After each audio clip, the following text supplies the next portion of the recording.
To my channel happy students. आज के इस वीडियो में हम एक काफ़ी इम्पॉर्टेंट क्वेश्चन जो हिस्ट्री से रिलेटेड है उसके बारे में जानेंगे। ये आपके क्लास 12 हिस्ट्री के लिए काफ़ी इम्पॉर्टेंट क्वेश्चन है, तो आप इसको किस प्रकार से लिख सकते हैं ये मैं आपको इस वीडियो में बताने वाली हूँ। तो वीडियो के एंड तक बने रहे, और अगर आपने अभी तक हमारे चैनल को सब्सक्राइब नहीं किया तो प्लीज़ हमारे चैनल को सब्सक्राइब कीजिए। आपका जो क्वेश्चन है वो है, अवध में विद्रोह के क्या कारण थे। ठीक है, अवध में विद्रोह के क्या कारण और इसे विस्तार से वर्णन करें, ये क्वेश्चन है आपका।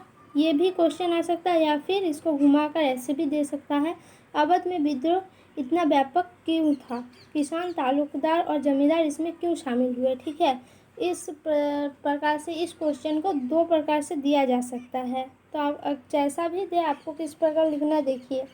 अवध में विद्रोह के व्यापक होने और किसान, तालुकदार और जमींदार के उसमें शामिल होने के निम्नलिखित कारण थे। ठीक है, इस तरह से आप पहले क्वेश्चन से ही एक लाइन उठा के लिख सकते हैं, उसके बाद एक दो इस तरह पॉइंट वाइज लिखिएगा तो आपको मार्क्स मिलने की संभावना ज़्यादा है। तो फिर देखिए, पॉइंट एक,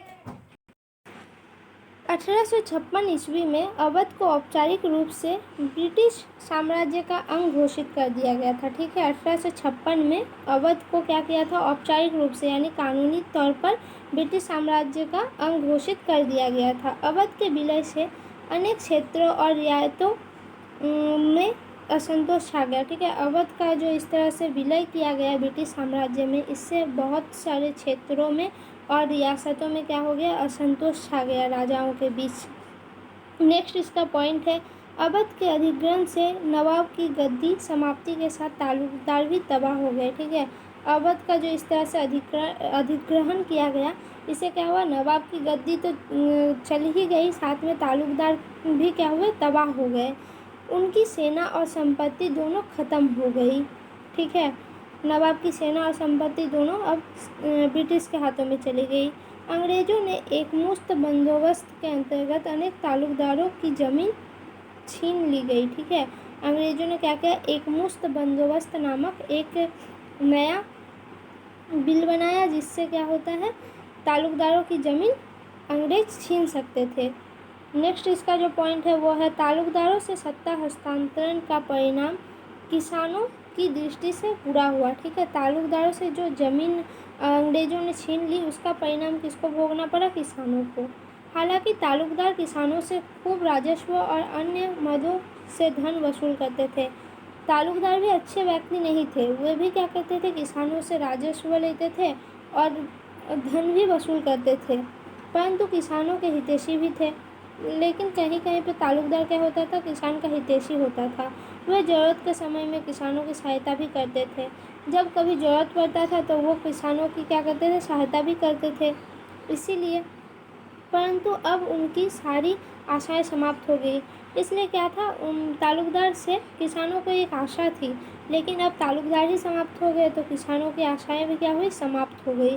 फलस्वरूप तालुकदार और किसान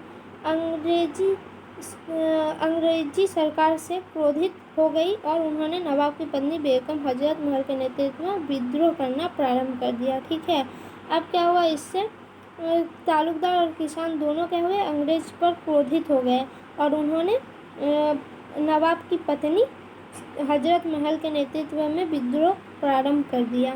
किसान, अब जो नेक्स्ट पॉइंट है वह किसान फौजी बैरकों में जाकर सिपाहियों से मिल गया। ठीक है, जो किसान थे वो क्या हुआ, फौजी बैरकों में गए और सिपाहियों से मिल गए। इस प्रकार किसान भी विद्रोह के कार्यों में शामिल होने लगे। इस प्रकार से क्या हुआ, अवध के विद्रोह में जो किसान थे वो भी शामिल होने लगे।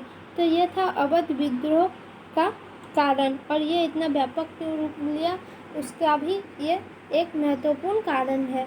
तो आपको ये वीडियो कैसा लगा कमेंट में ज़रूर बताइए, साथ ही चैनल को सब्सक्राइब जरूर करें ताकि आप और भी इम्पोर्टेंट क्वेश्चन आंसर को जान सकें। धन्यवाद।